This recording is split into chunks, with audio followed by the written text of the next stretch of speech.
Mari kita belajar dari kitab Roma pasal 5 ayat yang ke-12. Judulnya apa dalam kitab saudara? Roma 5:12. Siapa dan siapa? Adam dan Kristus. Sebab itu sama seperti dosa telah masuk ke dalam dunia oleh satu orang, dan oleh dosa itu juga maut. Demikianlah maut itu telah menjalar kepada semua orang, karena semua orang telah berbuat dosa. Nah, setelah kita lihat judulnya adalah Adam dan Kristus, maka kalau kita lihat ayat 12, yang dimaksud ini siapa? Nah, ayat 12, satu orang itu siapa? Adam, jelas itu. Nah, saudara, kalau kita pikir secara fakta, kan bukan Adam yang berdosa, kan Hawa duluan. Nah, ingat ya, menjadi laki-laki itu enggak ditentukan oleh rambutnya sudah banyak putihnya atau belum, berwibawa atau tidak, badannya besar atau kecil, kumisnya tebal atau tidak. Ya, menjadi laki-laki itu ditentukan oleh tanggung jawabnya. Ya, itu ukuran laki-laki. Maka itu sampai hari ini dalam kehidupan kita, inilah firman itu. Kalau kita lihat ya di dalam banyak fakta kehidupan ini, firman Tuhan itu betul-betul sudah terpakai secara tanpa sadar dalam masyarakat kita. Contohnya, kalau terjadi apa-apa, nggak pernah dengar itu perempuan harus bertanggung jawab. Betul tidak? Coba renungkan. Siapa tanggung jawab? Pasti laki-laki. Aneh bukan? Sampai hari ini jawab ya atau tidak? Pasti laki-laki yang harus bertanggung jawab, bukan perempuan. Nah, inilah fakta. Jadi lagi sekali saudara, menjadi laki-laki itu tidak diukur berapa besar badannya, berapa banyak umurnya, berapa banyak pengalamannya, tidak. Tapi menjadi laki-laki ukuran yang pertama itu dari tanggung jawabnya. Nah, apa sih definisi tanggung jawab? Ayo cepat sebutkan 2-3 orang. Ini kita cari kata yang tepat. Apa menurut saudara definisi? Apa itu tanggung jawab? Ayo cepat. Ayo serius ini. Ayo serius. Tanggung jawab itu apa? Ya, salah nggak apa-apa. Kita belajar ini. Berani dan mau memikul apa yang telah dilimpahkan kepadanya. Iya. Ulangi lagi. Berani dan mau memikul apa yang telah dilimpahkan kepadanya. Betul sekali. Bisa nggak lebih simpel lagi kalimatnya? Itu betul. Berani dan mau memikul apa yang diserahkan pada dia. Ayo yang lain, kalimat yang lain sederhana. Tidak lari dari tanggung jawab. Tidak lari dari tanggung jawab. Ya, muter lagi. Oke.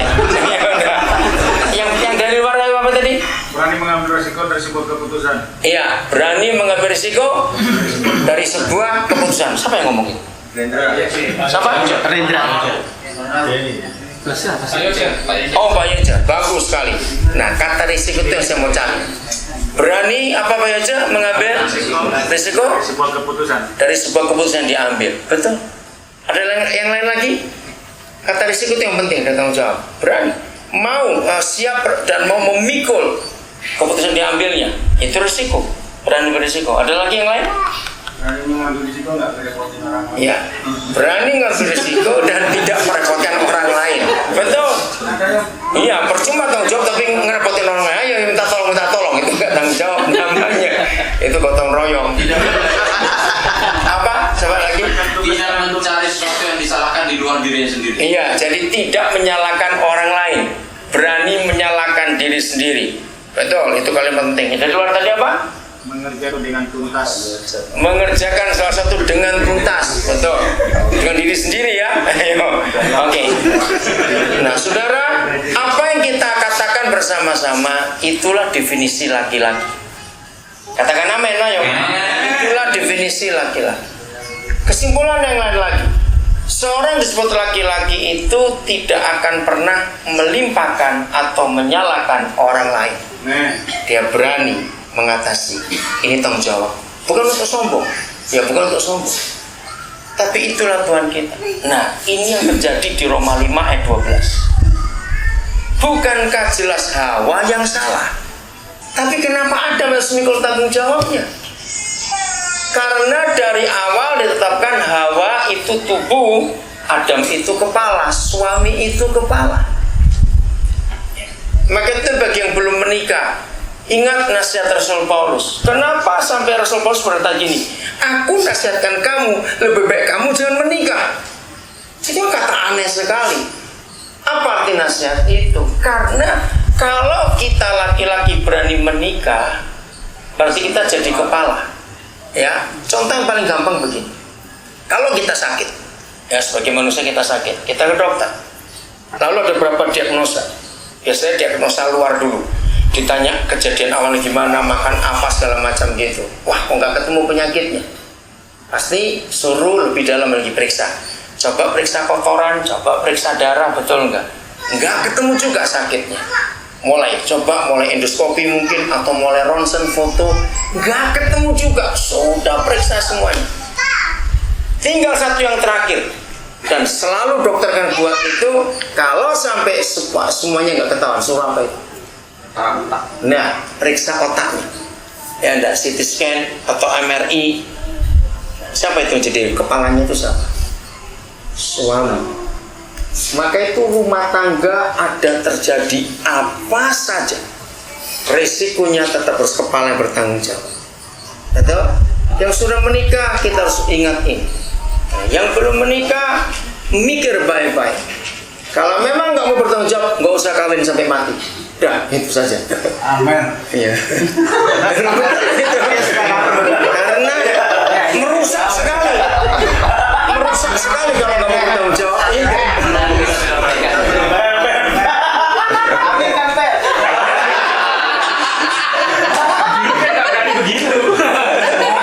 Serius, saudara. Maka itu jadi kalau sampai keluarga ada apa-apa, maka Tuhan nggak cari mana ini papa mantunya, mana papa mantunya, nggak cari siapa mertuanya, dia cari mana suaminya. Nah, itu ayat 12 kitab Roma ini. Maka itu bagi seorang istri nggak perlu tanggung jawab macam-macam, karena semua di tangan suami. Bagaimana hidup kita, takut akan Tuhan atau tidak, itu kuncinya. Maka itu latihlah diri kita untuk berani bertanggung jawab dalam segala hal. Lagi sekali, bertanggung jawab itu tidak pernah nyalakan orang lain. Berani menghadapi risiko dan ini tanggung jawab, bukan untuk sombong. Itu sebabnya latih diri kita dari mulai yang kecil-kecil.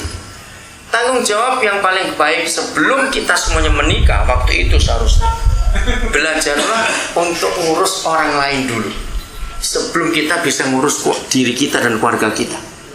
Ngurus orang lain dulu, kita belajar ya. Nanti Roh Kudus akan menolong kita dari 1 orang, 2 orang, 3 orang, terus begitu. Nah, maka itu kalau ada orang di antara kita yang nggak mau direpotin orang, maka orang itu nggak pernah belajar bertanggung jawab dalam hidup, karena dia yang bisa ngurus dirinya sendiri, karena dia nggak mau direpotin oleh orang. Jadi setan itu akan melihat bagaimana kita sebagai kepala bergantung penuh kepada Tuhan atau tidak. Untuk itu penting sekali dalam diri kita memperhatikan hal ini. Jadi seharusnya hari itu ketika Hawa datang kepada Adam untuk menawari buah itu, harusnya Adam tegas seperti yang dia dapat mandat dari surga. Nah, yang kedua ini kita penting belajar. Seorang yang dianggap layak untuk bisa bertanggung jawab, ini nggak cuma dengan Tuhan ya, sesama manusia juga. Perhatikan, seseorang yang dianggap layak untuk bisa bertanggung jawab, perhatikan, maka orang itu akan diberi mandat. Tahu nggak kata mandatnya? Tanggung jawab itu lagi akan diberi wewenang, dan itu aneh. Itu aneh sekali. Anehnya di mana? Walaupun kita nggak punya pangkat, nggak punya gelar, nggak punya apa-apa, tapi kalau orang itu sudah bisa bertanggung jawab, aneh, orang-orang lain bisa melihat kemampuan orang itu. Ngerti maksud saya? Dan ini yang luar biasa, saudara. Sehingga orang-orang itu akan mencari orang tersebut, diberi kepercayaan lebih lagi. Hebat tidak kalau itu? Nah, maka itu, maaf ya, bukan berarti mengecilkan, jangan. Siapa yang sampai hari ini, maaf lagi sekali, jangan kecil hati kalau saya katakan kalimat ini, dan jangan terus pulang bercermin ya kok begitu, jangan begitu ya, awas. Justru apa yang saya mau katakan ini biar jadi dorongan untuk saudara. Maaf, kalau sudah kita lewati bulan yang pertama tahun yang baru ini,